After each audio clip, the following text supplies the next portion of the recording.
Innal hamdalillah nahmaduhu wa nasta'inuhu wa nastaghfiruh wa na'udzu billahi min shururi anfusina wa sayyiati a'malina may yahdihillahu fala mudhillalah wa may yudhlil fala hadiyalah.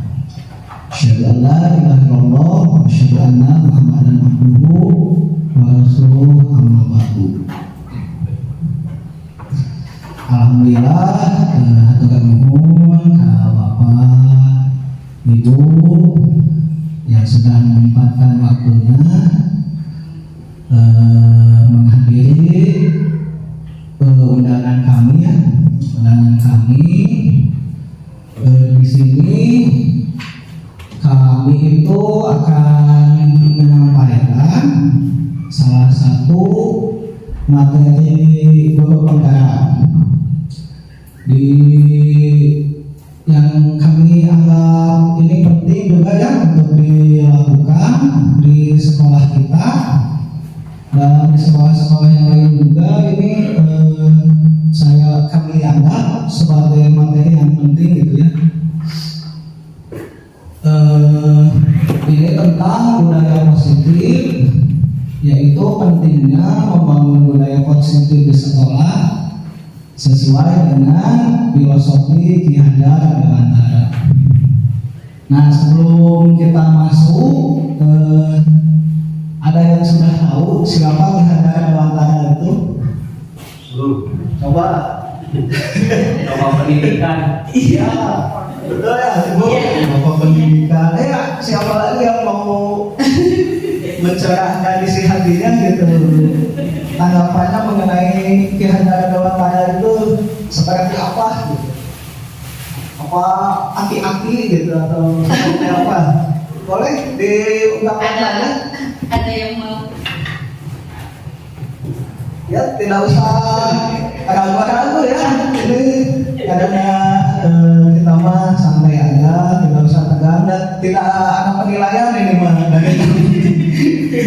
Kalau salah pun tidak ada apa-apa gitu. Ya betul Pak Tabib, Ki Hajar Dewantara seperti yang sudah dikatakan Pak Tabib, beliau adalah salah satu pahlawan ya, pahlawan nasional yang mengabdikan hidupnya untuk pendidikan. Ini pendapat saya saja ya, sebelum saya mengenal lebih jauh Ki Hajar Dewantara, saya menganggapnya itu aki-aki gitu. Beliau itu aki-aki tua gitu ya. Seperti kebanyakan guru saja kita melihatnya naik sebelah kumbang gitu ya, kalau zaman dulu bunyi gitu ya, bahasa Sunda. Tetapi padahal setelah saya mengetahuinya ini sangat luar biasa gitu. Beliau itu adalah seorang yang keturunan keraton gitu ya. Beliau lahir di Jogja. Jogjanya itu Jogja Jawa ya, waktu ya, jadi bukan Jogja Kepatihan yang ada di Bandung. Ya itu buat belanja Pak. Itu ini Jogjanya asli Jogja di Jawa, tahun pada tanggal 2 Mei 1889. Beliau lahir dengan nama bukan Ki Hajar Dewantara ya, tapi Suryani. iya betul, Raden Mas Suwardi Suryani. Tetapi beliau menanggalkan keluarga kebangsawanannya supaya apa? Supaya lebih dekat dengan masyarakat, baik secara fisik maupun psikisnya ya, bisa lebih dekat dengan masyarakat, pendidikannya bisa lebih tersampaikan. Beliau lahir di keluarga keraton. Pendidikannya pun bukan main-main. Beliau sekolah Belanda.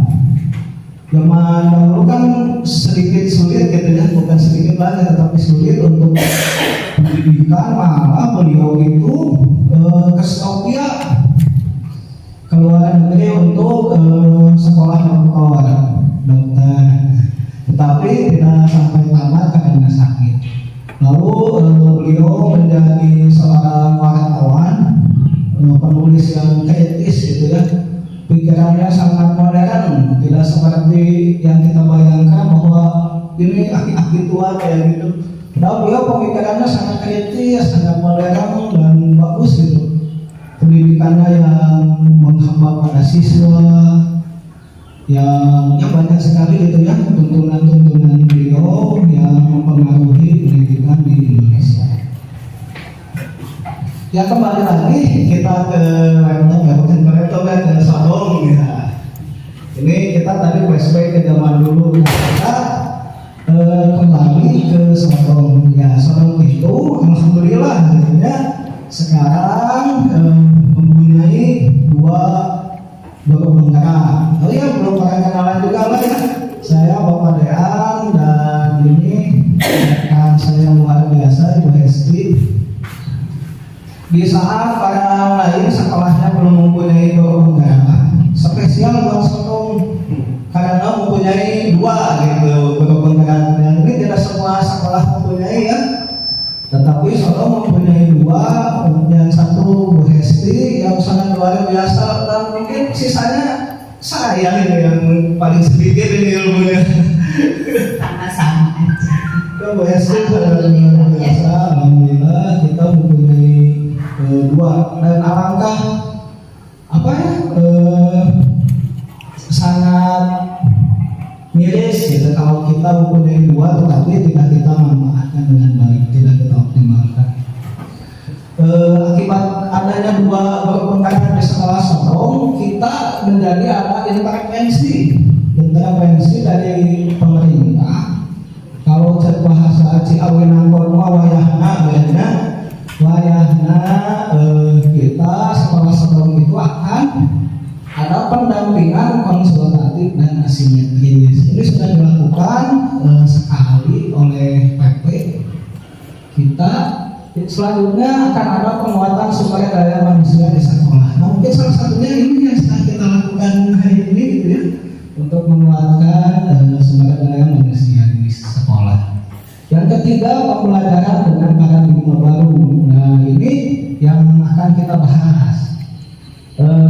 Di sini ada paradigma baru, tentunya ada paradigma lama. Seperti apa paradigma lama?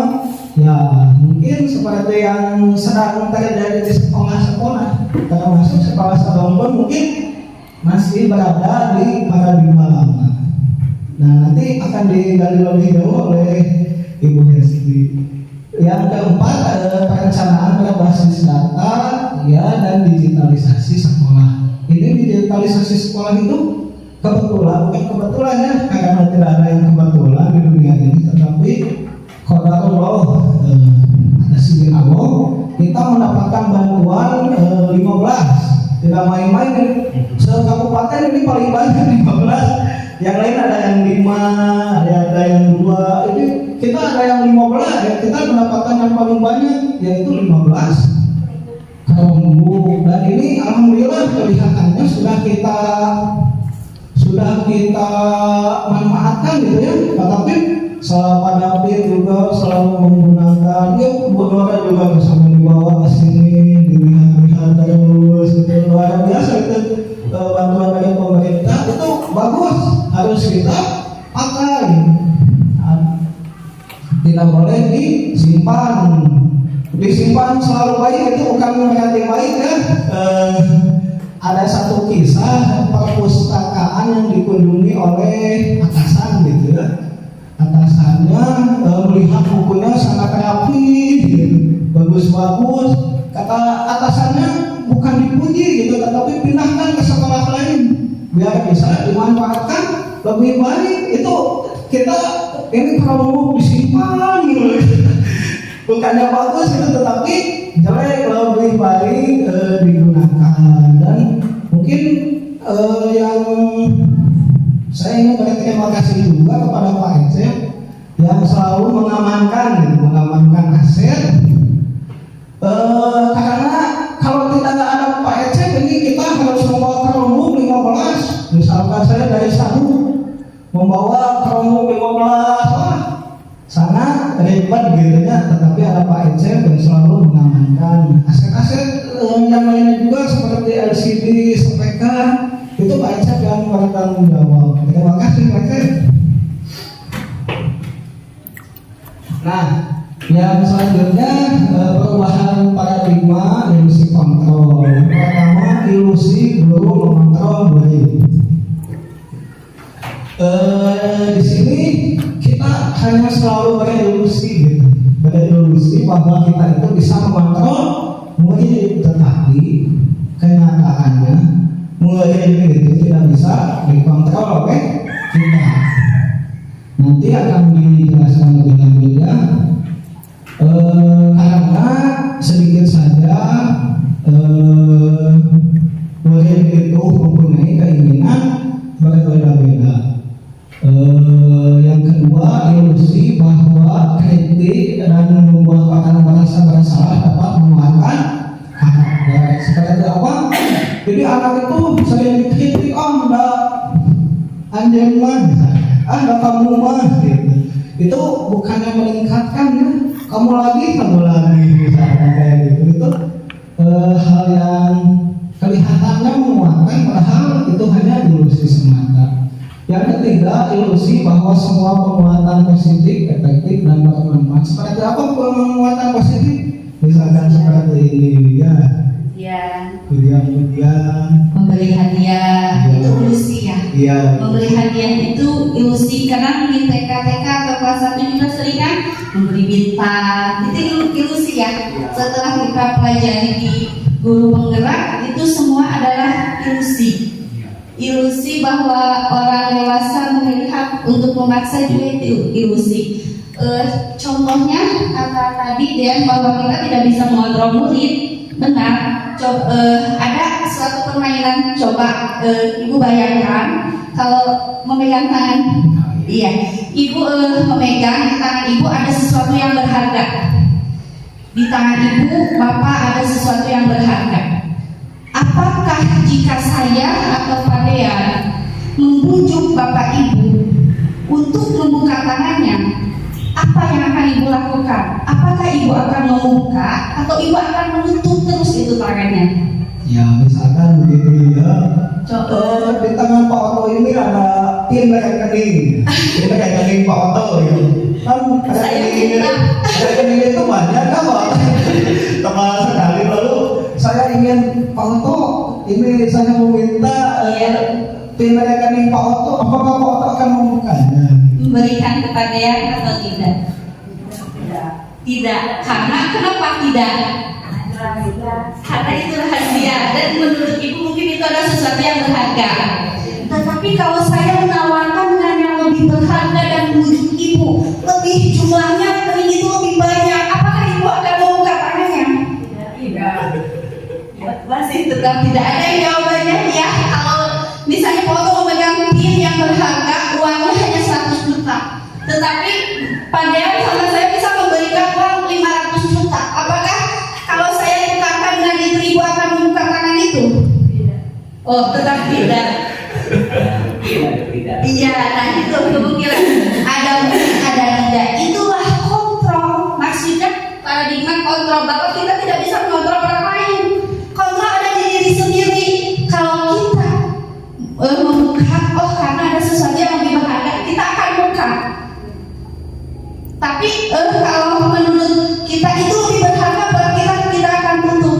Jadi semua orang tidak bisa mengontrol orang lain. Jadi yang hanya bisa mengontrol dirinya sendiri adalah dirinya sendiri. Begitupun kita dalam pendidikan, ilusi bahwa kita bisa mengontrol murid. Karena sejatinya murid adalah bisa mengontrol dirinya sendiri. Nah, bagaimana caranya?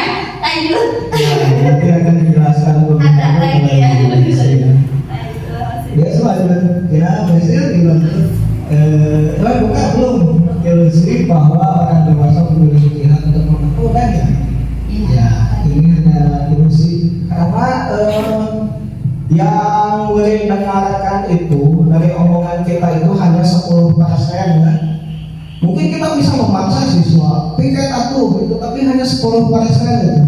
karena yang paling banyak itu dari suara, ya, tekanan nada kita, lalu gestur kita, apalagi bisa ditemani, dicontohkan, itu lebih bermakna bagi siswa.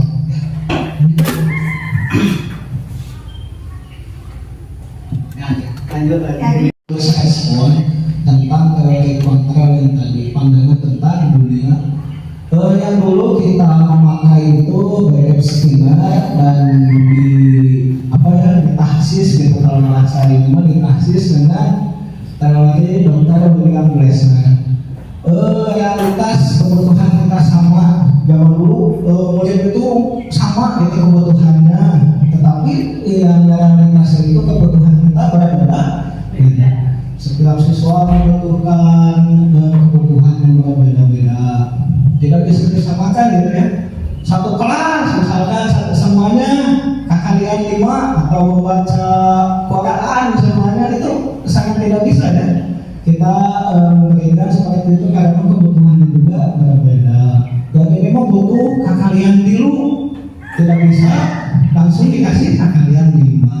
Lalu semua orang melihat hal yang sama, padahal setiap orang memiliki gambaran berbeda. Mungkin itu sangat spesial bagi kita, sangat mempunyai kespesialan masing-masing. Mereka punya kehidupan, mereka juga punya pandangan hidup.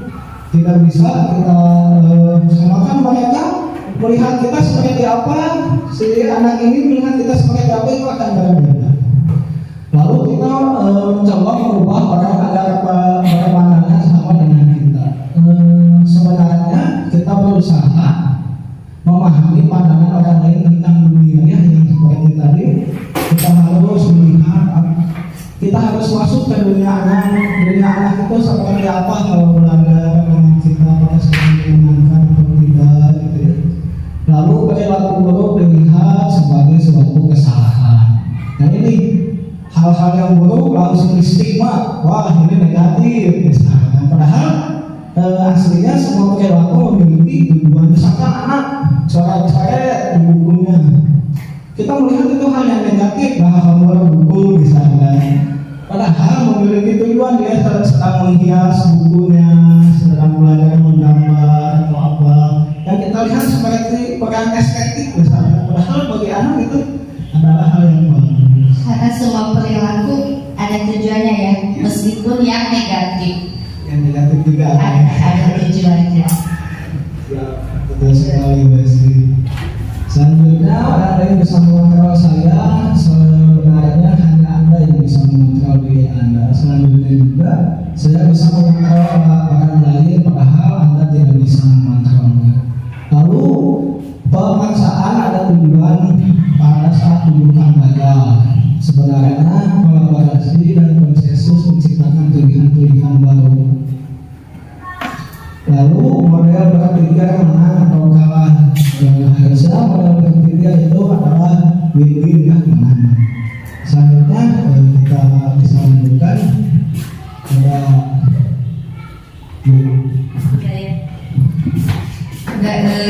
pembahasan kita untuk menyampaikan tentang modul 1.4, yaitu tentang budaya positif. Budaya positif di sekolah yaitu nilai-nilai, keyakinan-keyakinan, dan kebiasaan-kebiasaan agar murid dapat berkembang menjadi pribadi yang kritis, penuh hormat, dan bertanggung jawab. Jadi kalau kebudayaan itu berarti sudah mengakar, jadi menjadi adat kebiasaan bagi murid.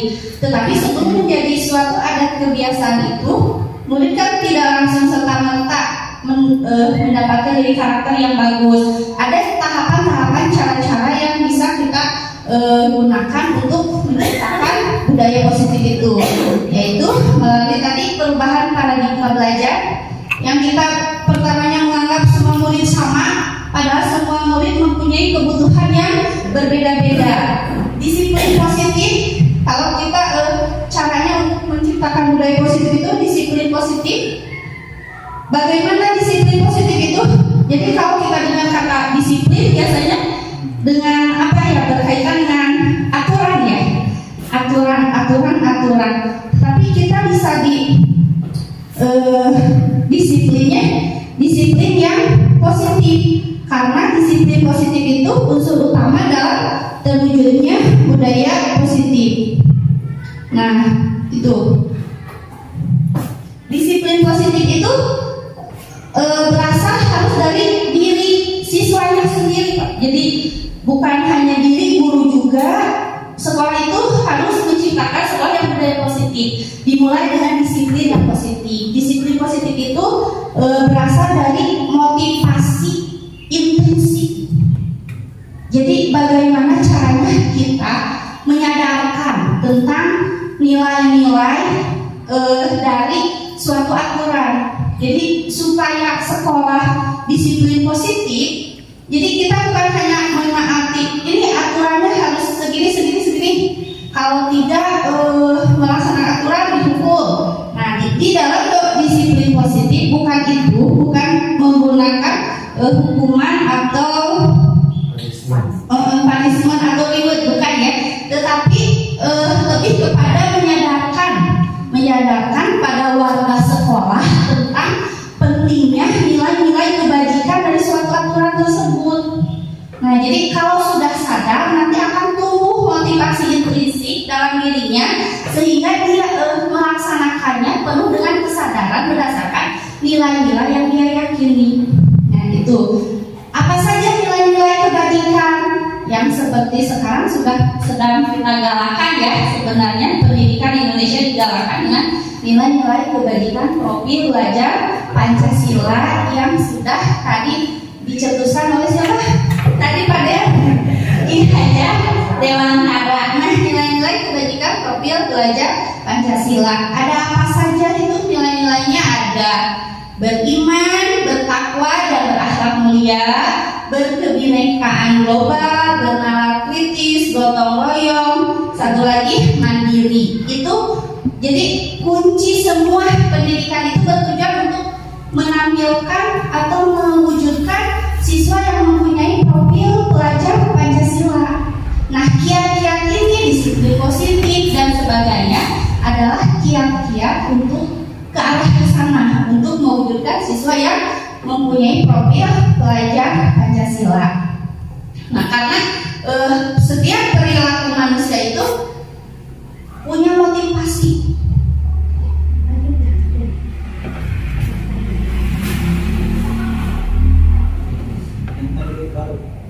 Ya, ini tadi ya, budaya positif itu bisa dilakukan dalam mewujudkan budaya positif. Cara yaitu satu tadi yang sudah saya disiplin positif dan nilai-nilai kebajikan yang barusan. Yang kedua bisa dengan keyakinan kelas. Nanti di akhir ada cara-cara bagaimana kita melakukan atau membuat suatu keyakinan. Jadi bukan kepada peraturan lagi, tetapi kepada keyakinan kelas. Ada motivasi, hukuman dan penghargaan. 4. Ada kebutuhan dasar manusia. 5. Posisi kontrol guru. Jadi ada 5 posisi untuk menciptakan budaya positif. Mana yang lebih baik itu yang bisa nanti kita gunakan. Dan 6. Segitiga restitusi. Ini segitiga restitusi ini untuk bagaimana jika ada anak-anak yang menyimpang atau ada nilai kebajikan yang dia langgar seperti itu. Yang tadi nomor 1 udah, yang kedua motivasi. Biasanya orang kan motivasi, hukuman dan penghargaan. Nah, motivasi ini biasanya orang melakukan sesuatu karena 3 hal. Tadi penghargaan, punishment, ya. Dan yang ketiga karena kesadaran diri sendiri. Nah, yang itu. Nah, kenapa motivasi, hukuman dan penghargaan? Tadi di awal dikatakan bahwa penghargaan dan hukuman adalah ilusi untuk membuat orang menjadi lebih baik. Karena itu sifatnya sementara. Yang lebih baik itu motivasi intrinsik yang didasarkan atas kesadaran dirinya sendiri melalui nilai-nilai kebajikan. Di sini ketika saya belajar merasa sama dia, ternyata iya, banyak ohnya, karena gini, ternyata penghargaan itu ilusi. Membuat ngasih hadiah itu kalau terlalu sering, misalnya anak, ini kamu udah pandai ini, ibu kasih ini, terlalu sering itu bahkan bukan bagus Pak, bahkan membuat anak menjadi kreativitasnya hilang, nilai jual, daya jualnya hilang.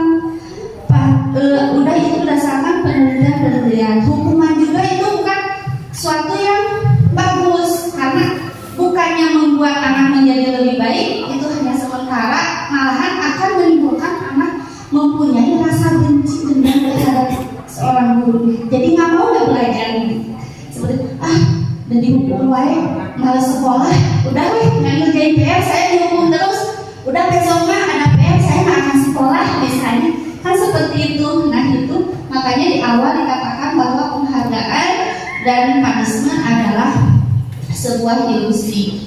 Nah tadi di awal juga bahwa manusia itu berperilaku meskipun negatif itu ada tujuannya. Tadi di awal gitu ya, ada tujuannya. Ini berdasarkan kepada kebutuhan dasar manusia.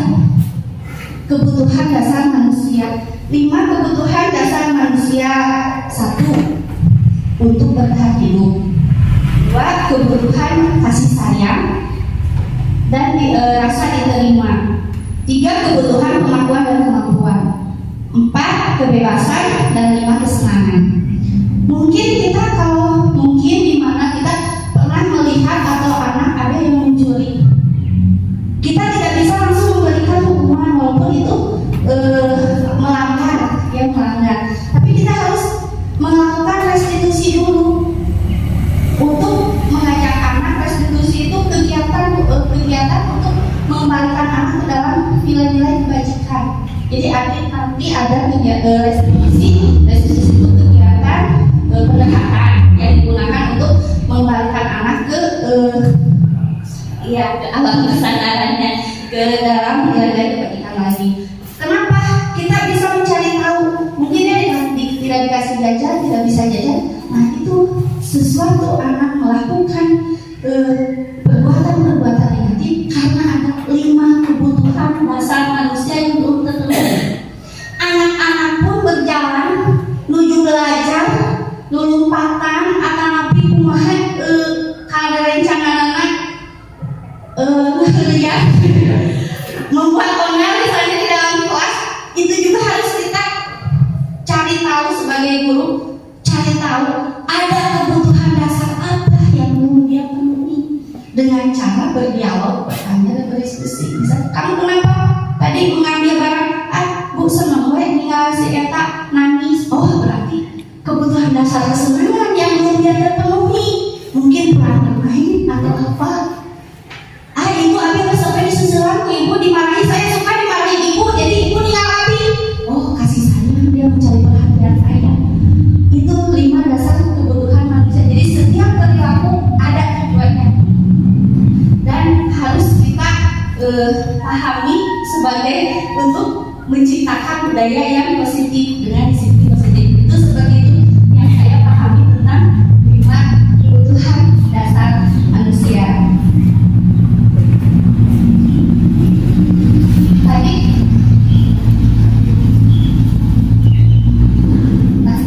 Tadi kata saya restitusi ya. Jadi kalau ada anak yang bagaimana itu, jadi kita sebenarnya ada 3 macam ya.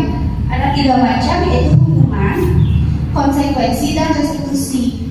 Kalau hukuman itu tadi kan langsung ya tidak boleh ya, apalagi berhubungan dengan hukuman fisik. Kalau konsekuensi biasanya begini Bu, kalau konsekuensi seperti yang pernah kita lakukan, sering kita lakukan. Sebelumnya di awal sudah ada kesepakatan. Iya, itu makanya ada konsekuensi. Jadi anak tahu itu konsekuensi hanya bisa menyadarkan anak atas kesalahannya. Tapi kalau restitusi itu membawa anak untuk menciptakan disiplin positif, memperbaiki kesalahan mereka sehingga mereka dapat kembali pada kelompok mereka dengan karakter yang lebih kuat. Jadi restitusi itu tujuannya untuk belajar dari kesalahan, memperbaiki hubungan, tawaran bukan sebuah paksaan, dan menuntut anak melihat ke dalam diri. Itu tujuan dari kegiatan restitusi. Nah, ada 5 posisi kontrol yang biasa dilakukan oleh guru.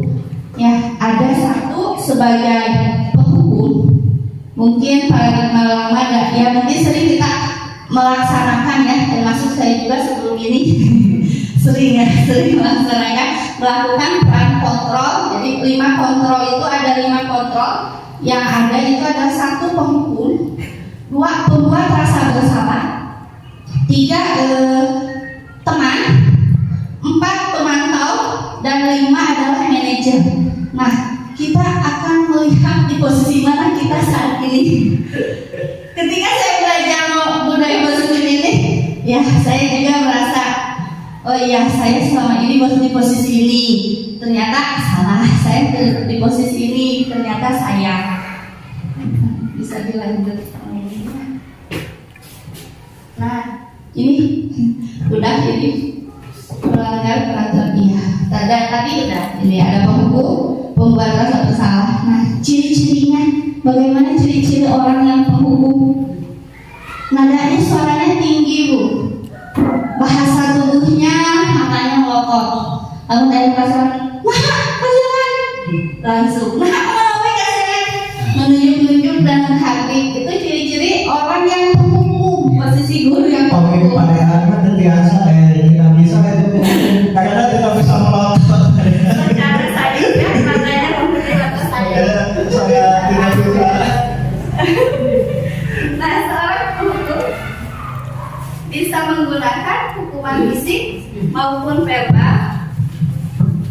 Nah, jadi hukuman itu bisa fisik maupun verbal. Orang yang menjalankan posisi penghukum senantiasa mengatakan bahwa sekolah memerlukan sistem atau alat yang dapat lebih menekankan murid-murid lebih dalam lagi. Guru-guru yang menerapkan posisi penghukum akan berkata, patuhi aturan saya, pokoknya saya guru mas saya.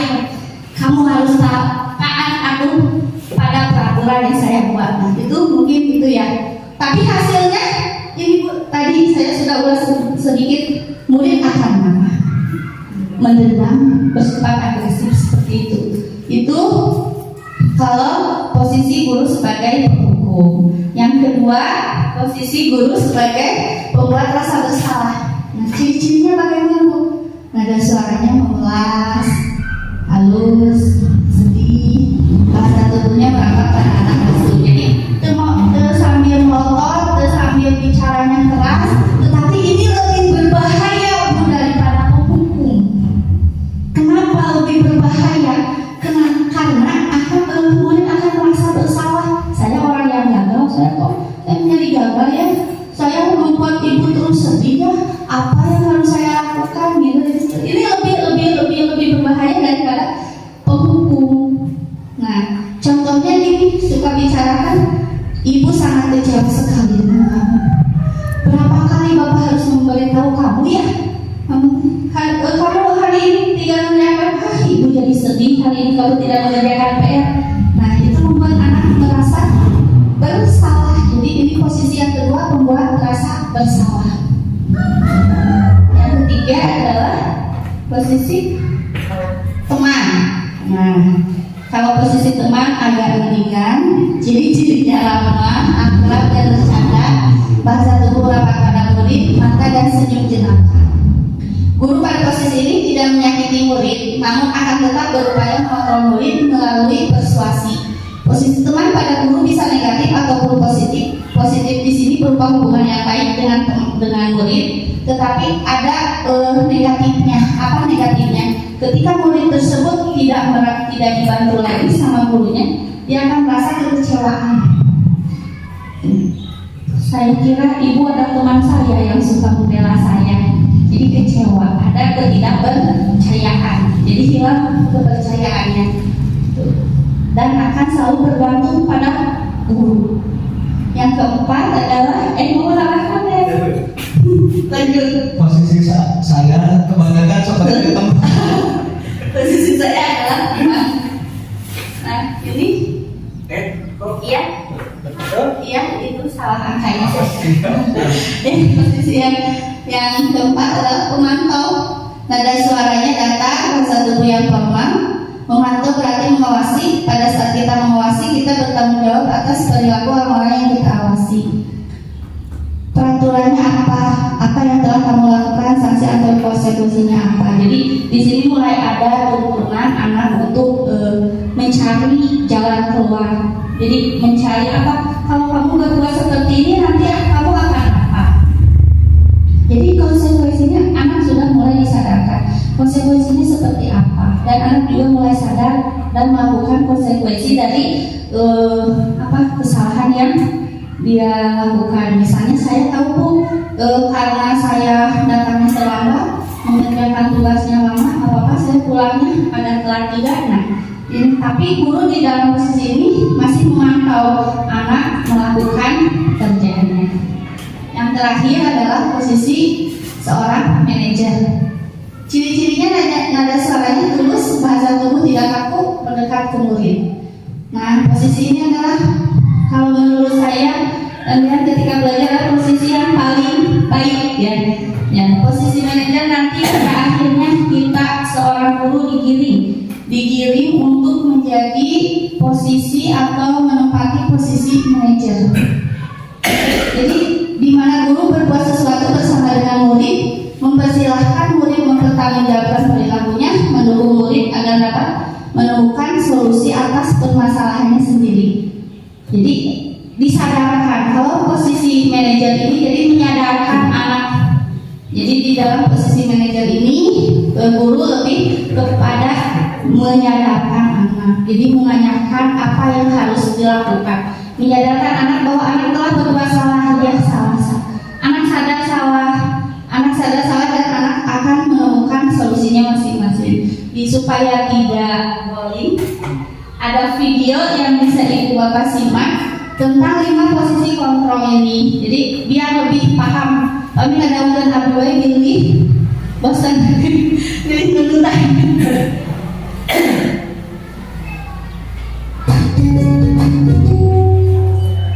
Salam bahagia ibu dan bapak guru hebat. Dalam penerapan disiplin positif restitusi, salah satu program yang dikembangkan adalah 5 posisi kontrol. 5 posisi kontrol dalam restitusi adalah proses perjalanan seorang pendidik agar dapat mengenali dirinya. Pada video kali ini, kita akan membahas tentang 5 posisi kontrol yang dikembangkan oleh Diane Dawson dan contoh penerapannya.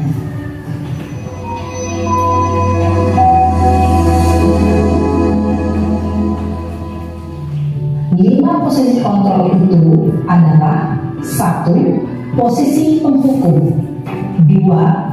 Posisi pembuat merasa bersalah, 3. Teman, 4. Posisi pemantau atau monitor. Untuk memahami kelima posisi tersebut, mari kita saksikan kasus Naren yang terlambat hadir 20 menit di sekolah dan melihat bagaimana kelima posisi kontrol dalam menghadapi masalah tersebut.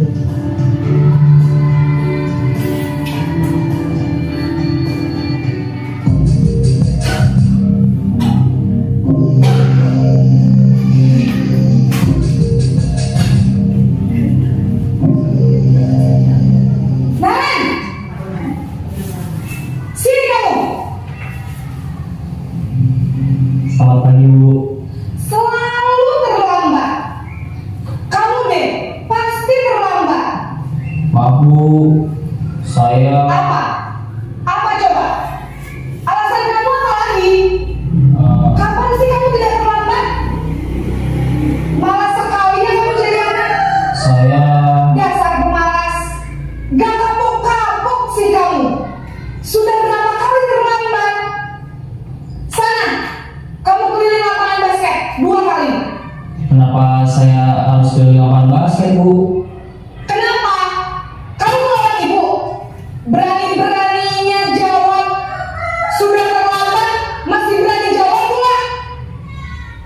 Sekarang keliling lapangan basket 5 kali sekalian. Biar kapok. Cepat.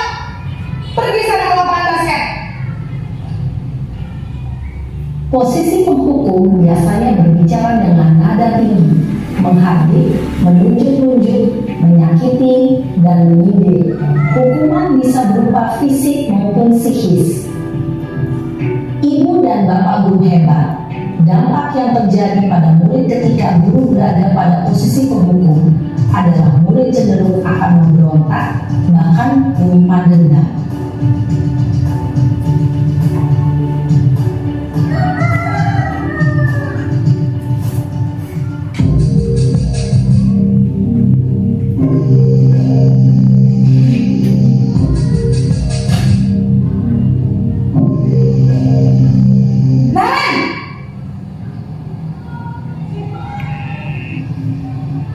Selamat pagi Bu. Naren, kamu kenapa terlambat lagi, nak? Ya Tuhan, Naren, kamu senang ya bikin ibu susah ya? Kalau kamu terlambat lagi, nanti ibu yang ditegur bapak kepala sekolah, nak. Disangka ibu tidak bisa membina kamu. Duh, gimana ini? Maaf Bu. Duh, Gusti Naren, kamu suka ya kalau ibu ditegur bapak kepala sekolah? Terus, sekarang ibu harus tulis apa ya di buku absen? Ini kamu sudah sering terlambat loh. Ibu harus apa coba? Maaf Bu. Maaf sekali. Ya sudah, lain kali jangan bikin ibu susah lagi ya, nak ya. Ibu tidak akan kuat lagi kalau kamu gini terus. Bisa jantungan kalau ibu ditegur bapak kepala sekolah. Sana cepat ke kelas. Maaf ya Bu. Maaf sekali. Posisi pembuat rasa bersalah berbicara dengan nada tenang, cenderung lembut. Namun kata-kata yang diutarakan membuat murid merasa menjadi orang yang gagal. Memandang buruk dirinya sendiri, merasa tidak berharga, dan tidak sanggup membahagiakan orang lain. Ketika guru mengambil posisi pembuat rasa bersalah, murid akan menganggap dirinya yang bersalah dan ia akan menyimpan emosi negatif tersebut di dalam dirinya.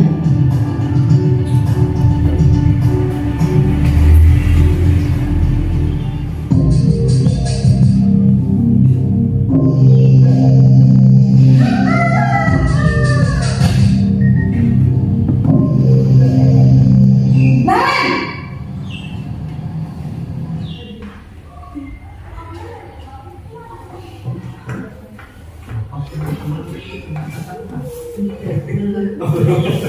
Itu baru mulai aja. Tadi ini pembuat teman nanti akan bahasanya seperti ini. Tuh,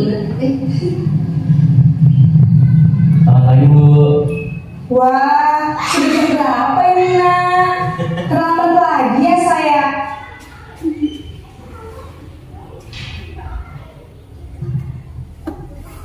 Nah, jaringan ya, mungkin jaringan sinyal ya. Mungkin itu gambaran baru sampai posisi 3 ya.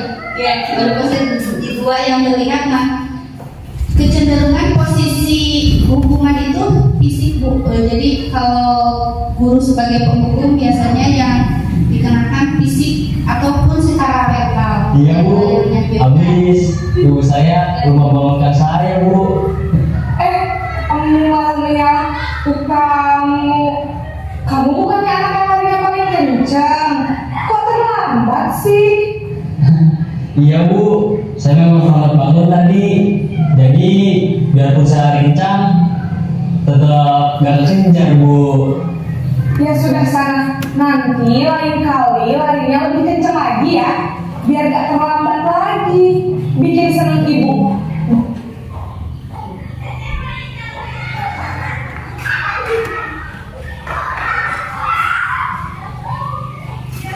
Ibu, bisa kan? Bisa lah Bu. Ya sudah sana masuk kelas. Ibu beresin urusan absen kamu. Kamu ini ada-ada saja. Dalam posisi teman,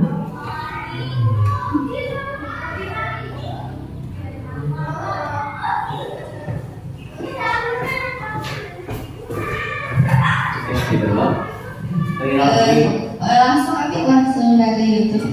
Bisa cuma dia lupa tapi udah di-download terlebih dahulu ya. Tapi kalau di-download pun suka harus ada jaringan. Nah, ini posisi sebagai teman. guru berbicara dengan nada suara ramah, akrab, cenderung bersenda gurau untuk menjaga suasana tetap santai. Murid akan merasa senang, aman, dan akrab dengan guru. identitas yang terciptakan. Mungkin video lengkapnya nanti Ibu bisa cari di YouTube yang Kemendikbud. Ikuti aja YouTube Kemendikbud, ya Kemdikbud. Ada ini tentang 5 posisi kontrol, ada kegiatan restitusi. Lanjut saja. Adalah identitas. Yang ketiga untuk yang terakhir untuk menjalankan disiplin positif untuk menciptakan budaya positif, ada yang namanya pendekatan segitiga restitusi. Dalam kegiatan restitusi ada 3 tahapan yang bisa kita lakukan. Yang pertama itu menstabilkan identitas. Tahapan pertamanya menstabilkan identitas. Tahapan kedua validasi tindakan yang salah, dan tahapan yang ketiga yaitu menanyakan keyakinan. Jadi ketika anak berbuat salah atau melanggar peraturan yang ada, kita tidak boleh langsung menghukumnya, tetapi melakukan kegiatan segitiga restitusi yang 3 tahapan ini. 1. Menstabilkan identitas. Apa itu menstabilkan identitas? Ayo, ada yang mau? Nah, jadi pada cara kontrol ini menstabilkan identitas. Jadi kita dibawa ke merekanya dulu. Jadi kita dijadikan sebagai di posisi mereka dulu, ditanya dulu. Upamanya di mana? Jadi tidak langsung disalahkan. Diberi contoh misalnya seperti ini. Nggak apa-apa kalau nggak ngerjain PR misalnya. Ada anak yang dia terlambat atau tidak mengerjakan PR, nggak apa-apa nggak ngerjain PR. Itu dulu waktu dulu juga pernah tidak mengerjakan PR. Jadi anak tidak langsung dibuat down dulu. Jadi dicari contoh-contoh. Kalau nggak apa-apa membuat kesalahan seperti ini nggak apa-apa, karena banyak orang lain pun yang melakukan kesalahan seperti ini. Contohnya terlambat 10 menit nggak apa-apa. Ibu juga waktu sekolah dulu pernah terlambat. Tetapi, nah tahapan keduanya kita cari validasi tindakan yang salah. Nah di sini kita cari tahu alasan-alasannya. Karena tadi kalau setiap perilaku itu walaupun yang negatif ada alasannya, ada tujuannya. Kita cari kenapa alasannya dia terlambat. Nah jadi karena semua perilaku itu memiliki alasan. Yang ketiga menanyakan keyakinan. Nah ketika menanyakan keyakinan baru kita menyadarkan anak. Jadi bukan kita yang memberi solusi, tetapi anak yang mencari solusi sendiri. Bagaimana nih untuk memperbaikinya? Kamu kemarin ngerjain PR, udah ditahu alasannya kenapa ketiduran.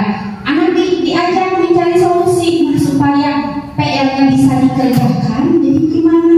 Anak berpikir. Ini juga bisa membuat anak benar-benar jadi membuat solusi dari kesalahan yang telah dia buat.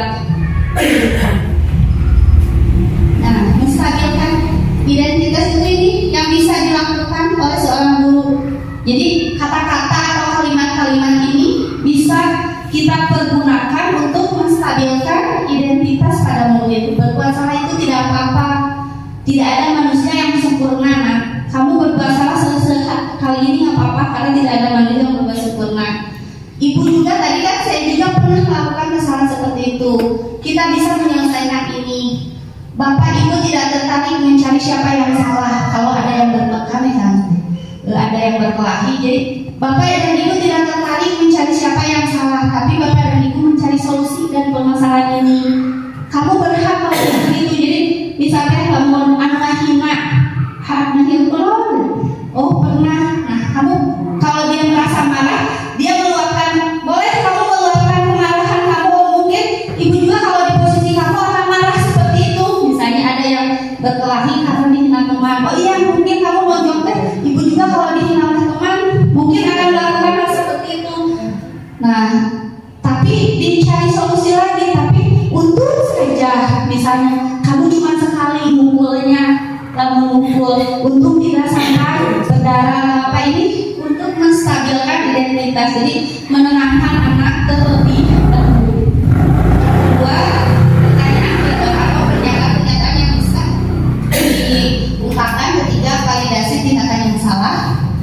tadi, padahal kamu bisa melakukan lebih buruk dari ini.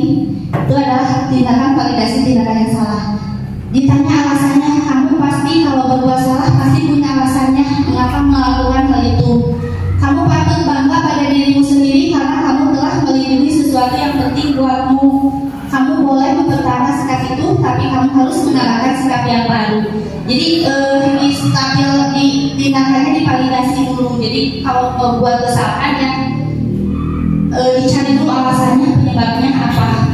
Nanti biar anak bisa berpikir untuk ke tahapan yang ketiga, yaitu tahapan yang ketiga menanyakan keyakinan.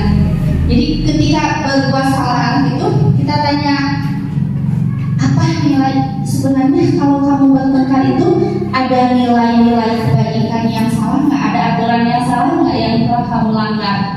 Anak di bawah sadar dulu nilai apa, kesalahan apa. Nah kita tanyakan, misalnya ada yang berkelahi dua orang, kalau kamu seperti ini kamu langgar peraturan apa akibatnya jika seperti ini.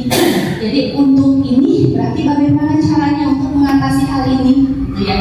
Satu, apa yang kita percaya sebagai kelas, apa nilai-nilai umum yang kita telah sepakati, apa bayangan kita tentang kelas kita yang ideal. Kamu mau jadi orang yang seperti apa? Jadi anak bisa menyimpulkan, kalau saya bertindak seperti ini, kamu akan jadi orang seperti apa? Kalau saya membuat teman, nanti saya gini. Tapi kalau kamu ketika teman mengira kamu tidak membuat teman, kamu akan menjadi seperti orang seperti apa? Jadi suruh pilih. Jadi kamu maunya yang mana? Yang baik menurut kamu yang mana? Yang ini kalau dipukul reaksinya atau yang mana?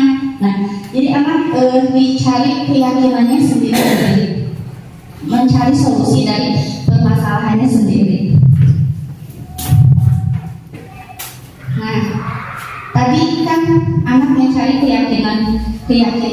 Nah, keyakinan ini bisa kita buat di kelas atau saya mempraktikkannya di rumah. Karena kalau di kelas baru beberapa tahap. Nah, saya hal yang saya praktikkan di segitiga ini saya selalu praktikkan di rumah. Membuat keyakinan kelas, ada beberapa cara untuk membuat keyakinan. Jadi keyakinan kelas itu dibuat dari peraturan-peraturan yang ada di sekolah ini. Peraturannya apa? Misalnya tidak datang terlambat. Nah, keyakinan kelas lebih kepada nilai kebajikan. Nilai kebajikan apa dari terlambat itu? Nilai kebajikan apa dari aturan-aturan itu? Misalnya kita pernah di awal tahun pelajaran membuat aturan kelas, misalnya aturan kelas 1 tidak boleh makan di kelas, tidak boleh datang terlambat, itu aturan. Nah, aturan-aturan itu dirubah menjadi sebuah keyakinan kelas dengan menggunakan kalimat-kalimat positif, dan merujuk pada nilai-nilai kebajikan. Kalau nilai kebajikan universal itu banyak, cuman yang kita gunakan di Indonesia dan digalakkan saat ini adalah nilai kebajikan dari profil belajar Pancasila.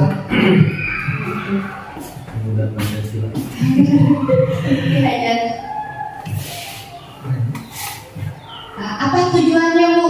Nilai-nilai keyakinan positif apa tujuannya?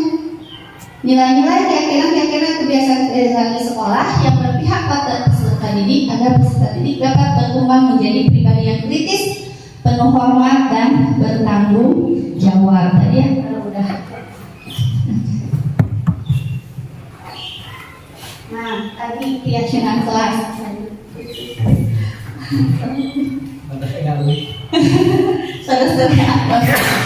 Nah, apa itu keyakinan kelas tadi? Merupakan nilai-nilai kebajikan, prinsip-prinsip universal yang disepakati bersama secara universal, lepas dari latar belakang suku, negara, bahasa maupun agama. Keyakinan akan lebih memotivasi seorang diri dari dalam atau memotivasi secara intrinsik. Seseorang akan lebih tergerak dan bersemangat untuk menjalankan keyakinannya daripada hanya sekedar mengikuti serangkaian peraturan.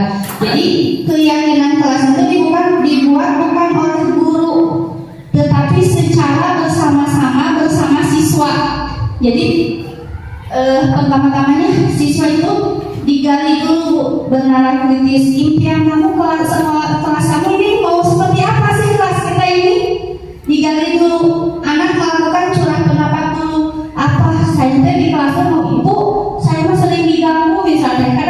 anak seperti kelas 1 kemarin mulai, Bu, Alim diganggu si Faisal. Lucu belajar Alim diganggu si Faisal.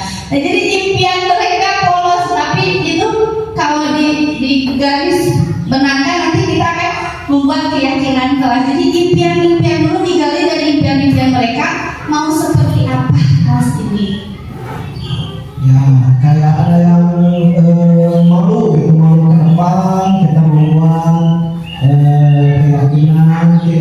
keyakinan kelas tidak boleh menertawakan orang yang sedang di depan. Itu akan membuat anak lebih percaya diri.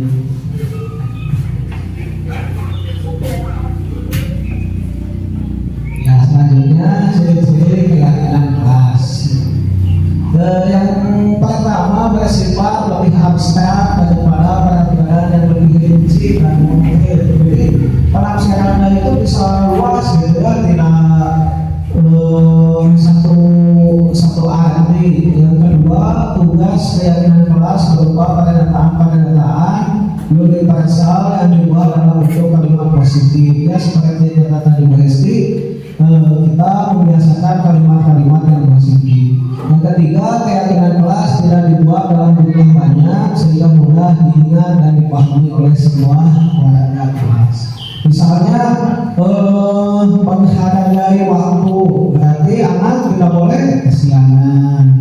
Lalu bertanggung jawab, misalnya itu sangat luas kan ya, artinya bertanggung jawab itu menjaga barangnya,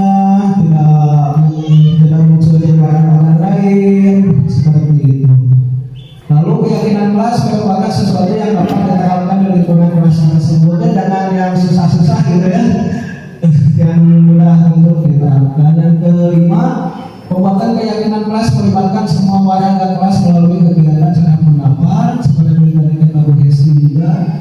Selanjutnya yang terakhir, keyakinan kelas ditinjau kembali dari waktu ke waktu, jadi tidak permanen gitu, bisa fleksibel, ada yang mau dirubah atau sekarang ada yang mau ditambah gitu. Selanjutnya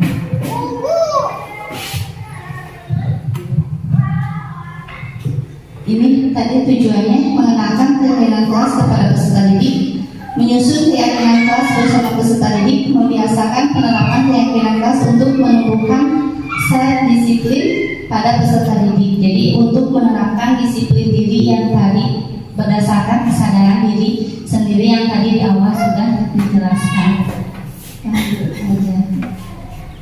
Nah, langkah-langkah ya, kalau udah diulas ya.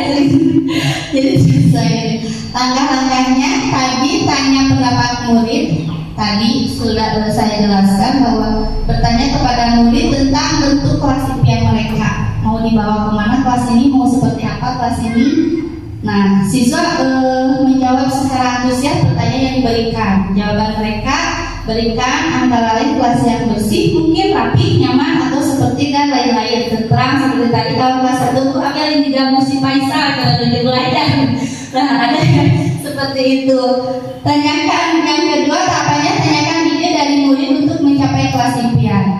Hal ini memberi kesempatan murid dilibatkan dalam pengaturan kelas. Murid kembali diberikan pertanyaan bagaimana cara mewujudkan kelas yang diimpikan tersebut. Jadi anak berpikir lagi, nah untuk biar kelasnya sesuai dengan impian dan harapan kita itu bagaimana? Ya, karena ini buatan yang berbeda, biasanya berbeda juga lebih antusias dalam melaksanakannya gitu. Oh ini kan buatan saya gitu. Jadi bukan kayak peraturan yang dibuat oleh kita, mungkin merasa terpaksa, tetapi ini yang sudah disepakati oleh semua buatan kita sendiri.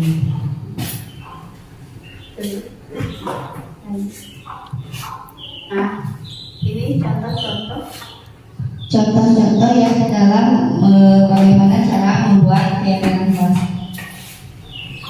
Nah, curah pendapat, menyusun, menuliskan sendiri apa impiannya, bagaimana kelas yang mau, lalu setelah dibuat nanti guru ini kalimat ini berarti berdasarkan nilai kebaikan apa, gunakan yang kalimat positif. Misalnya gini, kalau anak peraturannya kalau saya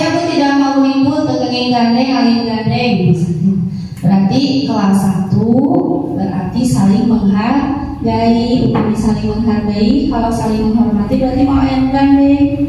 Karena ketika kita menghargai orang lain, kita tidak mengganggu orang lain, tidak berbuat keributan terhadap orang lain, mengganggu. Nah itu berarti kelas satu menghargai orang lain. Itu bisa keyakinan kelas yang bisa dibuat. Setelah itu biar anak tahu, biar anak ingat dengan keyakinan kelas tersebut, dibikin sebuah poster, dibikin di semenari mungkin dan ditempel di tempat yang mudah dilihat oleh anak untuk mengingatkan kembali.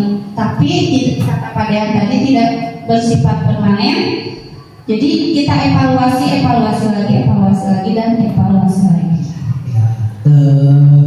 Bisa juga sambil dinyanyikan ya kepada anak itu, karena anak SD masih suka nyanyian gitu, kayak bila kau butuh bantuan bilang apa, bila kau butuh bantuan bilang apa, lanjut iya gitu ya. Bisa itu dinyanyikan bila kamu berbuat salah bilang apa. Anak-anak itu secara tidak langsung lebih tertarik gitu dengan kata-kata ajaib kayak tolong, minta maaf, terima kasih, permisi. Itu yang sudah agak berat terlihat gitu dari anak-anak zaman sekarang. Dan itu yang ingin coba kami kembalikan lagi gitu ya, tentang budaya-budaya positif yang zaman dulu itu sangat kental gitu, tetapi sekarang itu sedikit memudar gitu, kemana gitu. Nah ini akan coba kita kembalikan lagi. Iya, untuk mengembangkan budaya positif itu kita ingat saja kepada semboyan Ki Hajar Dewantara ya, tiga semboyan ingat sesing dodo imadia mangunarso tuturi handayani. Jadi seorang guru itu bertujuan untuk menuntun. Jadi bukan diktator atau apa harus seperti ini, tapi tujuannya adalah menuntun, menggali potensi-potensi yang ada pada anak. Jadi diibaratkan, kalau Ki Hajar Dewantara itu mengibaratkan guru adalah sebagai petani yang bagaimana mencari cara agar tanaman menjadi subur, menanam jagung di tempat yang gersang, bagaimana nih biar subur, tidak sesuai dengan tanahnya. Nah itu jadi menuntun, tetapi tidak lepas atau tidak tetap memperhatikan kodrat alam dan kodrat zaman.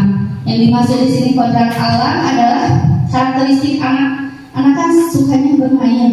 Jadi ketika belajar dengan monoton terusnya, ada kodrat anaknya yaitu bermainnya sesuai, tapi juga berdasarkan kodrat zamannya. Kodrat zaman di sini mungkin kalau sekarang kan IT ya, kalau anak juga diajarkan untuk sesuai dengan kodrat zamannya itu. Ya, dikenalkan gitu. Alhamdulillah seorang sudah ya itu dilaksanakan, mengenal IT udah pintar-pintar nih. Kemarin juga Pak Taufik disuruh mengamati video tentang nyamuk, dan anak-anak mengamati penyakit apa yang bisa disebabkan oleh nyamuk. Anak-anak itu bisa ya mengamati sendiri. Kita hanya menonton gitu, menonton gitu, menonton kemana gitu anak ini, apakah bisa, ternyata memang bisa, dan itu sesuai dengan filosofi Ki Hajar Dewantara dan mengibaratkan seperti tanaman.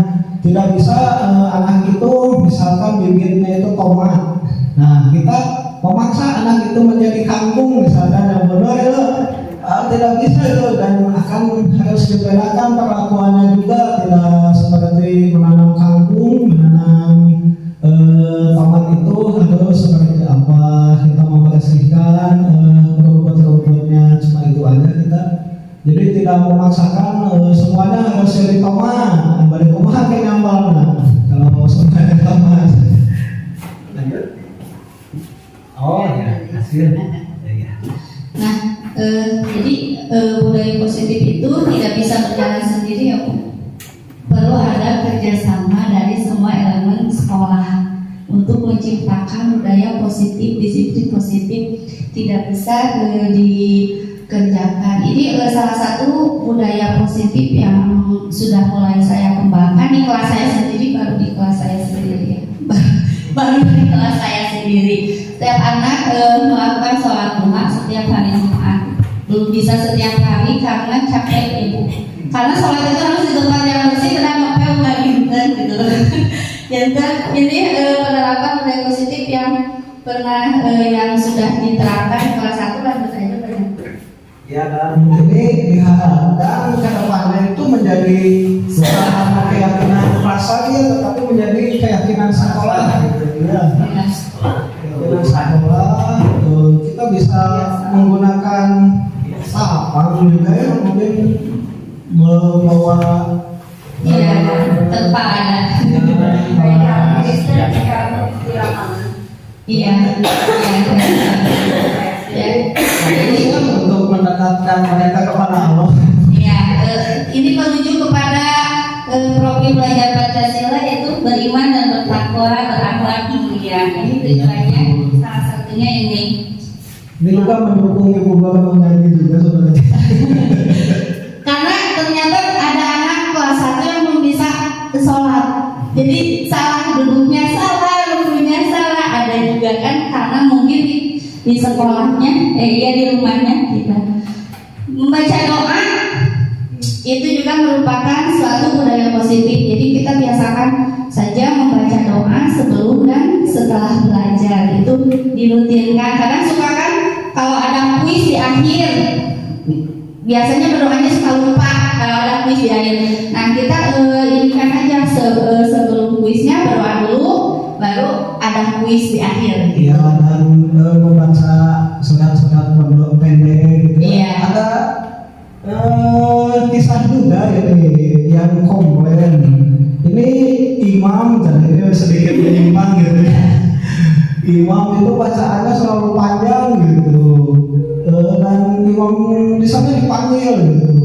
Kenapa membaca suratnya selalu panjang? Dan imam tersebut mengatakan, saya tidak membaca terlalu panjang. Oh iya, tidak apa-apa, tidak usah terlalu panjang gitu ya. Kalau membaca surat itu, contoh dalam surat itu surat Al-Qamar seperti itu ya. Jadi kita itu pemahamannya itu sangat pendek gitu, sangat amal gitu ya. Yang padahal sangat pendek itu banyak. Lanjut. Ini pembiasaan kebersihan, menjaga kebersihan anak bekerja sama, gotong royong untuk menjaga kebersihan sama. Ini juga nilai yang dibagikan dari profil belajar Pancasila bahwa anak bergotong royong untuk melaksanakan menjaga kebersihan pikir. Ini tadi ya. Nah, ini tujuannya untuk memandirikan anak, melatih anak menjadi pemimpin. Karena lupa ya, kita pemimpinnya, gurunya pemimpin, padahal kita harus bisa melatih kepada anak biar anak menjadi pemimpin. Ketika berdoa, ketika ini pun anaknya tidak itu saja. Jadi kita jangan kain terus mimpin teh. Nah, jangan, tapi setiap anak perlu dilatih untuk menjadi pemimpin. Jadi bergiliran. Hari ini siapa, mampu nggak? Jadi untuk memunculkan, mungkin ada potensi di dalamnya yang lebih bagus pemimpinnya, tapi karena malu tidak ada punya kesempatan, jadi tidak terlihat. Ini tadi yang pembuatan keyakinan kelas. Pikir lagi. Nah, pembelajaran ini video yang sebenarnya tadi mana?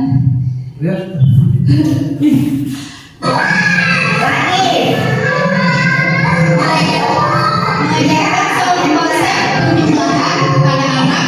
Kalau diberi lagi dikasih materi tulis di depan, hijau lagi atau mengajar sekarang tidak ya.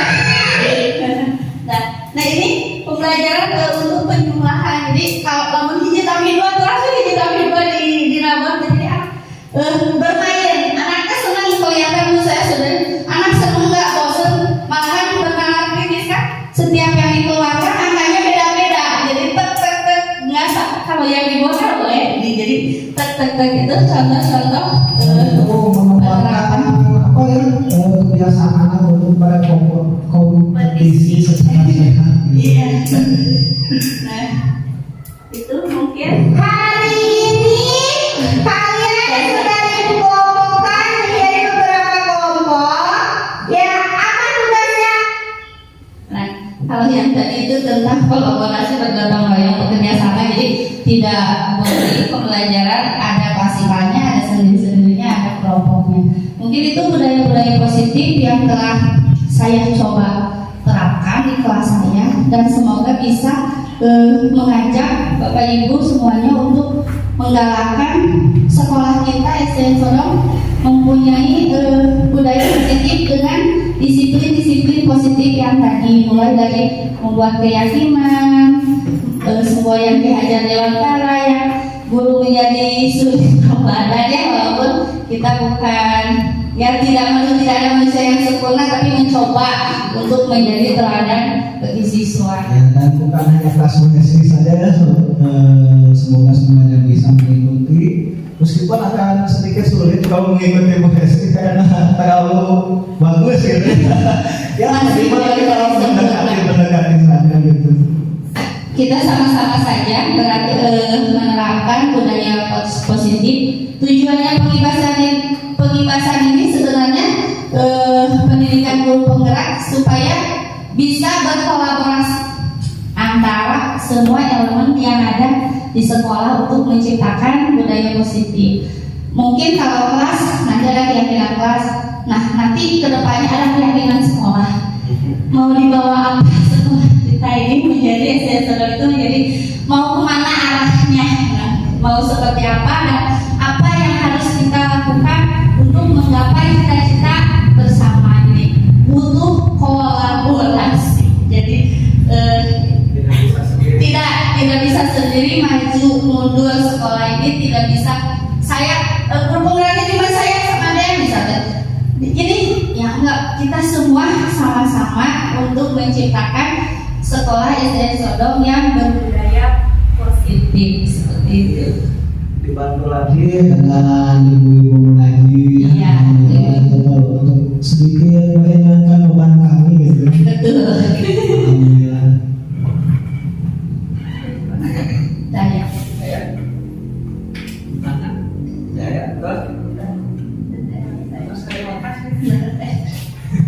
Nah, mungkin dari kami dicukupkan sekian untuk pemaparan atau menyampaikan kembali hasil belajar tentang budaya positif. Mungkin ada yang mau ya memberikan komentar atau masukan atau mungkin pertanyaan. Kalau misalnya dijawab, saya akan mencoba menjawab. Tapi ya boleh. Silakan Pak David. Assalamualaikum warahmatullahi wabarakatuh. Sebelumnya saya ucapkan terima kasih kepada CGP yang berada di SDN Sodong, terutama Pak Dian dan Bu Hesti, dan juga mungkin ucapan selamat juga, selamat berjuang dan selamat apapun itulah ya. Yang pertama yang ingin saya tanggapi pertama mengenai tadi itu sebetulnya kalau kita dulu waktu kuliah suka disebut dengan kontrak pelajar ya. Nah, tetapi dengan berdirinya perkembangan dan lain sebagainya sehingga kita dikenalkan kembali bahwa sekarang itu ada yang namanya keyakinan ya, keyakinan kelas, keyakinan sekolah. Terima kasih atas pemaparan materi yang tadi disampaikan, karena saya rasa apa yang tadi disampaikan itu sangat penting sekali ada di sekolah kita, yaitu SDN Sodong. Nah, sebagai pengalaman mungkin ya, yang sebenarnya menjadi kesulitan itu bukan programnya pada Bu Hesti, karena dari saya ditugaskan menjadi seorang guru kelas, beberapa hal yang tadi dipaparkan mungkin ya, yang terkait dengan pengamalan profil Pancasila sedikit-sedikit sudah mulai diterapkan, mulai dari tadi yang beriman, bertakwa, dan berakhlak karimah. Di kelas 5 sudah dibiasakan membaca Asmaul Husna, kemudian juga pembacaan doa sebelum istirahat itu dicoba membaca doa mau makan, dicoba setelah masuk kita coba baca doa sesudah makan. Nah, bahkan untuk kegiatan seperti turbinakan global gitu, mungkin USD karena dekat dengan kelas saya, sering setiap hari mendengar anak-anak itu menyanyikan lagu Indonesia Raya. Bahkan terakhir saya coba lagu Manu Dadali gitu. Itu salah satu mungkin ke arah sana, cuma saya belum tahu itu namanya apa gitu kan. Kalau ternyata di perkembangan dunia pendidikan sekarang ini lebih ke arah pengembangan profil pelajar Pancasila. Nah, yang menjadi tantangan itu sendiri itu lebih ke arah konsistensi gitu. Kenapa? Pertama, konsistensi guru, karena ya betul tadi ketika kita melakukan program seperti itu banyak sekali hambatan-hambatan, baik itu dari internal kita maupun dari eksternal. Dari internal, contoh karena kita ini telat, akhirnya ini mau dilanjut tapi udah siap, nanti materi nggak tersampaikan. Dari internal, terus dari eksternal kadang gitu ya, ketika saya video jadikan status mana di sekolah negeri sih kan gitu, capek-capek gitu kan. Nah, itu sebetulnya yang akan menjadi kesulitan kita dalam kekonsistensian program tersebut.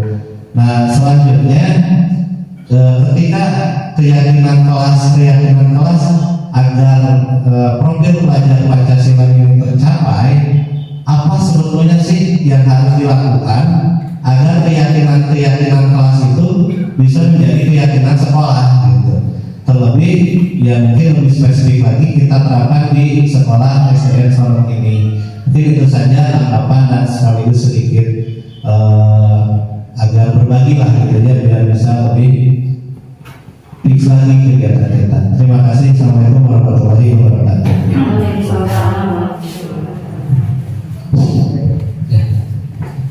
Terima kasih atas waktu dan kesempatannya.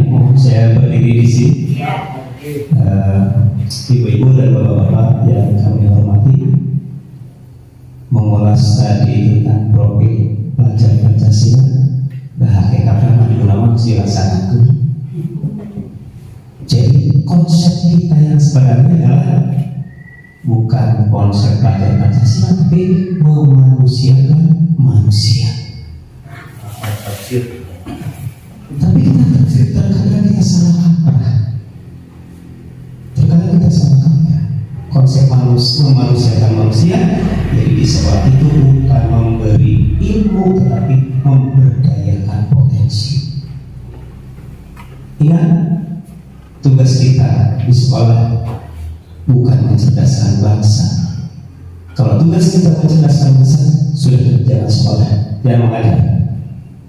Konsep kita adalah memberdayakan potensi manusia. Potensi nama yang menjadi diri kurang teh.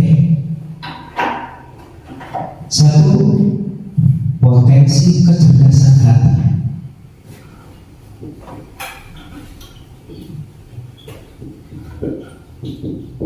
Kedua, potensi kecerdasan emosional.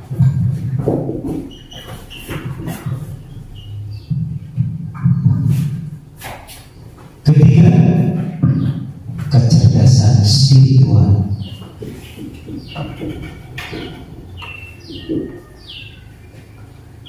Nah, kalau kita bahas kembali, tapi mohon maaf ini ya, kita karena kita dalam acara sesi untuk memberdayakan profil pelajar Pancasila untuk tugas kita. Yang sering kita salahkan itu adalah tugas kita hanya mencerdaskan intelektual IQ. Sementara kecerdasan spiritual, kecerdasan emosional terdigerak. Terus saya udah kudu pinter. Coba saya tanya Bu Nur, pernah Ibu Nur memberikan penilaian kecerdasan emosional siswa? Kumaha contohnya? Gampang. Anak-anak 2 x 2 11 tulis di sini. Opa. Pernah oleh ibu salah, disalahkan. Kalau anak yang emosional tinggi, oh dia aku naon. Bos disalahkan baik, bos disalahkan baik. Tapi kalau anak yang emosional tinggi, dia bertanya, kenapa sih saya kok disalahkan? Dia mencari, dia gitu, Pak si Anu, nah betul sih nah Abi disalahkan. Nah di sini fungsi guru mencerdaskan emosional anak. Oh si anak yang cerdas rata-rata dia putus asa.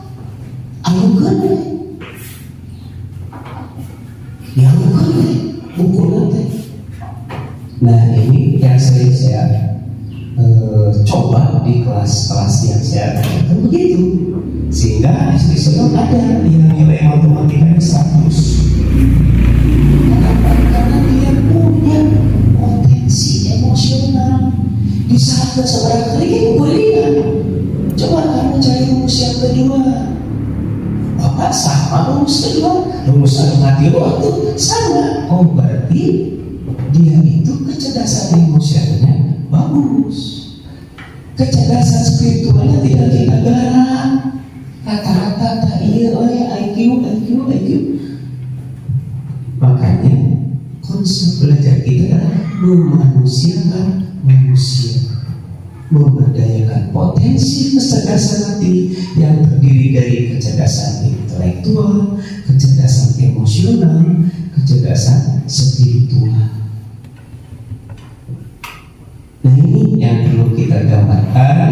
Oleh karena itu hakikat pada pendidikan yang digagas oleh Ki Hajar Dewantara sama dengan konsep yang digagas oleh para tokoh seperti Kiai Haji Ahmad Dahlan dan yang lain, mencerdaskan, memanusiakan manusia. Nah itu mungkin yang dapat saya tambahkan. Sekali lagi konsep kita sama dengan yang digagas oleh tokoh-tokoh, memanusiakan manusia, lain mencerdaskan manusia.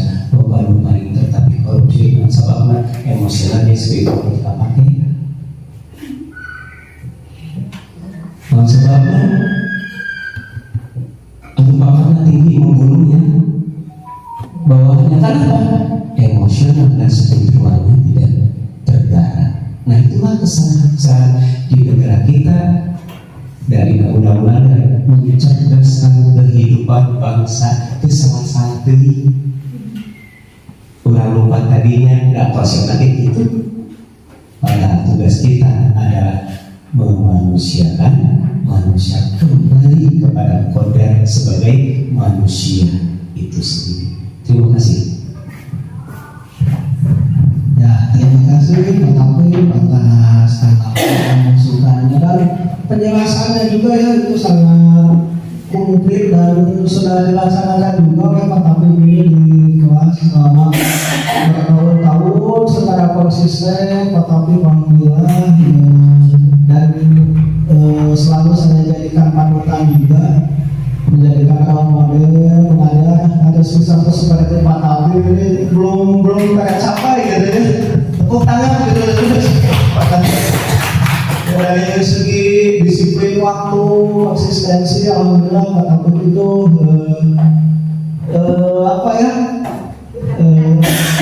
kita semua yang harus bisa kita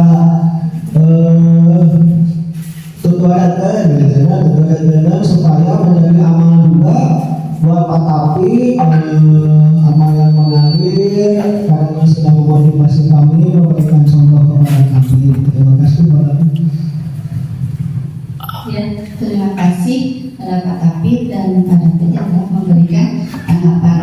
Ini betul ya yang dikatakan oleh Pak Tapip. Jadi makanya paradigma sekarang, makanya ada program ini, maksudnya karena mungkin pemerintah telah melihat bahwa sekarang pendidikan hanya mengejar IQ saja, makanya melalui program Guru Penggerak ini mungkin untuk mentransformasikan kembali apa yang seharusnya dikerjakan di sekolah atau apa yang seharusnya menjadi tujuan, yaitu tadi membuat memanusiakan manusia mempunyai emosional dan spiritual melalui kesadaran nilai-nilai kebajikan yang dimiliki oleh siswa. Semoga siswa dengan mempunyai nilai, memahami, mempunyai kesadaran diri terhadap nilai-nilai kebajikan, mempunyai kecerdasan yang lengkap, IQ-nya tinggi, emosionalnya tinggi, spiritualnya juga bagus. Nah mungkin itu ya. Ya, luar biasa.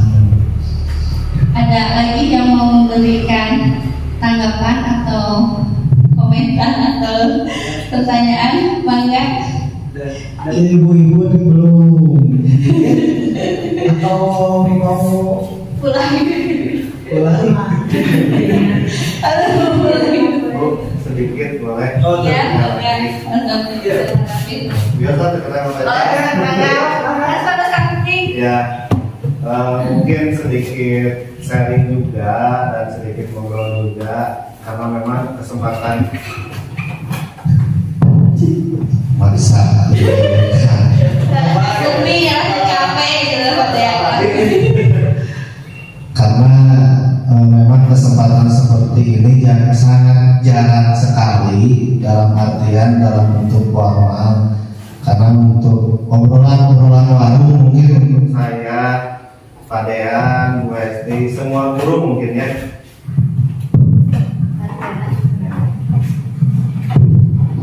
mungkin untuk obrolan warung seperti di kantor, di manapun lah, ketika kita ada sedikit waktu senggang, hal-hal ini sering sekali kita obrolkan, termasuk dengan guru olahraga gitu ya, tentang hal ini gitu. Nah, mumpung kita sedang ada di forum yang memang formal dan dapat diperhatikan jadi untuk seluruhnya, terkadang setelah saya terjun menjadi seorang guru kelas, dalam artian kembali lagi menjadi mu'alaf mungkin ya, setelah bertahun-tahun menjadi guru kelas, memang dinamika ini sangat multi kompleks gitu. Contoh saja, ketika saya menerapkan kembali pembiasaan, saya menyebutnya ya, maka tadi kata Bu Desi harus dibuat posternya. Saya juga sudah mencoba membuat hal itu. Nah, ketika di lapangan, hal-hal yang sebetulnya banyak sekali gitu, hal-hal yang memang harus dipecahkan. Seperti saya sekarang sudah membuat pembiasaan. Ada orang tua yang memang secara pribadi langsung datang ke lewat WA, Bapak pengangguran teh asal dari ajaran gitu, terus dalam artian tidak lebih spesifik mungkin ke arah kecerdasan. Ya karena menurut saya yang namanya pendidikan itu bukan hanya IQ saja. Percuma sekarang IQ-nya pintar, tapi dari segi akhlak, kemudian tingkah laku itu tidak baik, akan percuma sebuah IQ itu. Nah, yang saya ingin kemukakan bahwasanya pendidikan ataupun yang tadi kita harapkan itu harus menjadi perhatian semua stakeholder, baik itu dari guru kelasnya, baik itu dari siswanya, orang tuanya, bahkan di tingkat pimpinan satuan pendidikan itu sendiri. Karena sesuai pengalaman juga gitu, baru kemarin ada training, nah di mana sekolahnya itu kan gitu ya, Pak sekolahnya kondisi dari sekolah batur kan SD kita yang kudu gitu lah, cek anak kata teh gitu. sendiri ingin bertekad menerapkan tadi gitu kan profil pelajar Pancasila, maka mau tidak mau itu tetap kita harus laksanakan. Yang menjadi titik tekan kita bahwasanya keinginan yang baik ini memang tidak akan bisa berjalan secara sendiri-sendiri. Harus seluruh stakeholder yang ada di sekolah itu membicarakan, mengemukakan, bahkan mengimplementasikan dari apa-apa yang memang direncanakan oleh baik itu kelas maupun sekolah. Contoh kecil saja gitu kan, ketika kita mengimplementasikan budaya bersih, contoh program di kelas 5 itu disambil lihat sampah langsung ambil, tapi berusaha Bapak Ecep rajin begitu mudah-mudahan itu sampah kan bingung gitu. Nah maksudnya jadi tetap semua yang memang tadi kita diskusikan itu harus menyentuh seluruh stakeholder yang ada di sekolah ini, baik itu dari guru, antar guru dengan pimpinan satuan pendidikan, atau yang lebih penting lagi dari guru itu dengan siswa dan orang tua siswa. Nah mungkin nanti setelah kegiatan pembahasan ini mudah-mudahan ini bisa menjadi efek air beriak gitu ya, menjadi tutel gitu. Nah mungkin lebih kumpul pemilihan sukses mah. Nah sekali lagi panggilan eta sebagai gambaran seperti pengalaman yang harus dilaksanakan. Mudah-mudahan Pak Dean, Bu Hesti biasa menjadi penggerak lah, sesuai dengan namanya, menggerakkan instansi ini, stakeholder yang ada di SDN Sodom ini menjadi lebih baik lagi. Karena kenapa saya bangga di SDN Sodom? Pada dasarnya di SDN Sodom itu guru-guru yang sudah luar biasa gitu. Mulai Pak Tapi, Pak Parioto, Bu Nur, Pak Ecep memiliki karakter-karakter yang menurut saya ini bisa menjadi sebuah yang boom gitu kalau memang digerakkan dengan baik. Tapi kalau digerakkan dengan baik masih karena geraknya teh buka ke arah mana gitu. Lalu dicap atau teh dalam beli gitu kan. Dan dari itu panggilan Pak Dean, Pak Hesti, Habung Tenang, panggilan Pak Mugi, daya lebih kurang biasa dan cita-cita orang kalau SDN Sodom Kapayunan. Atur nuhun Habung Tenang.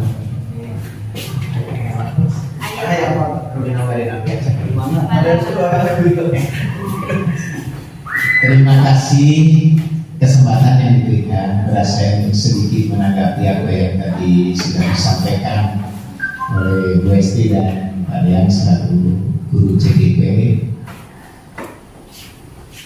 Rasanya saya ucapkan terima kasih kepada Pak Dean dan Bu Hesti yang sudah memperkasai untuk menyampaikan dan mengingatkan kepada kami semua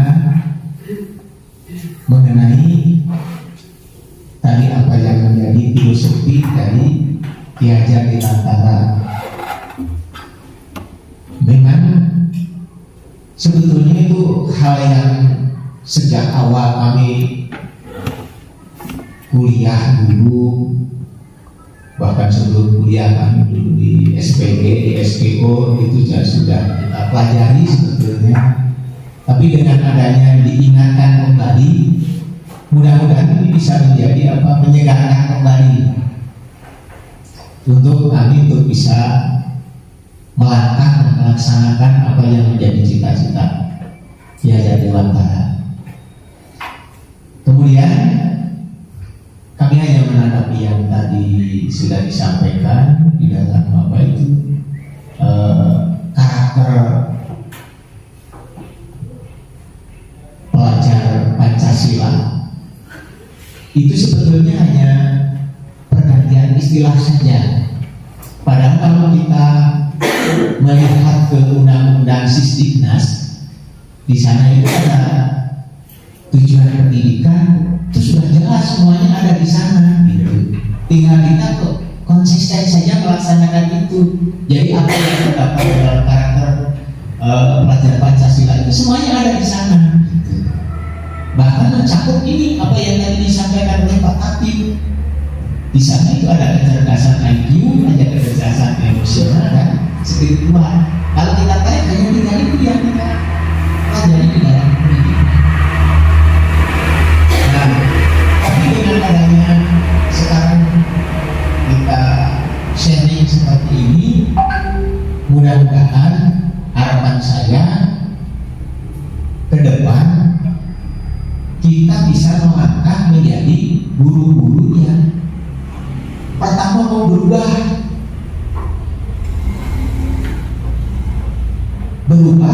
atau bergerak menuju apa yang dicita-citakan oleh yang dari Manggaran, yang tadinya menjadi guru yang lebih baik, yang dengan filosofinya ngaso suturodo, mati ngaso, tuturi handayani. Kemudian langkah selanjutnya butuh satu komitmen. Kita duduk bersama untuk merumuskan apa yang akan kita lakukan ke depan untuk mewujudkan sekolah kita ini menjadi sekolah yang betul-betul mempunyai visi-visi itu bisa betul-betul tercapai. Jadi langkahnya tadi mau berubah. Kemudian yang kedua, komitmen. Kita mampu menerapkan komitmen. Karena kalau kita tidak bisa menerapkan komitmen, rencana apapun tidak akan terlaksana kecuali dengan komitmen yang tinggi. Rupanya ini tidak bisa saya tadi. Mudah-mudahan kita semua bisa melaksanakan ini semua. Terima kasih. Assalamualaikum warahmatullahi wabarakatuh. Terima kasih Pak Oto, terima kasih Mbak David, tanggapan, motivasi dan doa-doanya ya, semoga kita semua bisa menjalankan. Amin. 1 menit lagi nih ada ibu-ibu Mumpung kita kumpul, ada yang hilang. Mulai tahun kemarin atau sekarang di SD Sodong itu ada yang hilang. Apa diantaranya yang hilang? Karena SD Sodong itu sudah oleh Pak Haji Rana sudah diberi nilai A+. Ya. Di SD kita sudah nilai 1. 2 menit, 3 menit sebelum masuk minimal 2 ayat. Pembiasaan. Nah, belum biasaan. Saya tidak bisa berbuat apa-apa karena sini sudah ada koridor oleh guru mengaji. Ya, ini kebiasaan SD Sodong itu sudah hampir berjalan 4 tahun, 5 tahun, 4-5 tahun. Ini kebiasaan 1 atau 2 ayat atau 5 ayat, baik itu menghafal atau membaca. Sehingga untuk kami dulu kelas 5 dibukukan ketika ada penilaian sekolah itu masuk dalam bagus. Oh iya ya, bukti ini mulai hilang. Oleh karena itu saya meminta kembali kepada ibu yang ngaji, guru ngaji, tolong digiatkan kembali. Saya tidak bisa berbuat apa-apa karena ini adalah wewenang dari guru ngaji. Nah itu berkait itu saya mohon nanti digerakkan kembali. Ini pembiasaan yang sudah berjalan hampir 5 tahun. Mereka punya. Dulu dengan Mbak Afik sudah terjadi kontrak kerja ya pada diseyogikan. Sehingga 1 tahun itu ada Afik rugi dan umpama Bapak di badan raskan lalu di madrasah lebih bagus. Jadi madrasahnya umpama Al-Quran surat anu sampai ke ayat anu, Bapak biasa ngaji dia 2 ayah boleh, tapi melanjutkan dari madrasah. Ini konsensus ini hilang 2 tahun sekarang. Makasih, mumpung kita berkumpul. Terima kasih Pak Taufik. Mudah-mudahan ini jadi perhatian kita bisa lebih baik lagi. Mungkin kedepannya mungkin bisa diteruskan lagi ya. Dan kita juga program literasi ya sudah mulai Pak ya, kita dengan program literasi 15 menit sebelum belajar harusnya ada literasi dulu ya, kita udah mulai. Kita galakkan lagi kembali untuk menciptakan budaya-budaya positif dan menciptakan siswa yang mempunyai disiplin positif. Mari kita bersama-sama ya berkolaborasi, bergotong royong. Karena ini tidak, tadi seperti yang dikatakan, tidak bisa sendiri, harus sama-sama. Mungkin itu ya yang dapat untuk pembahasan ya, pembahasan hari ini. Lebih 2 menit nanti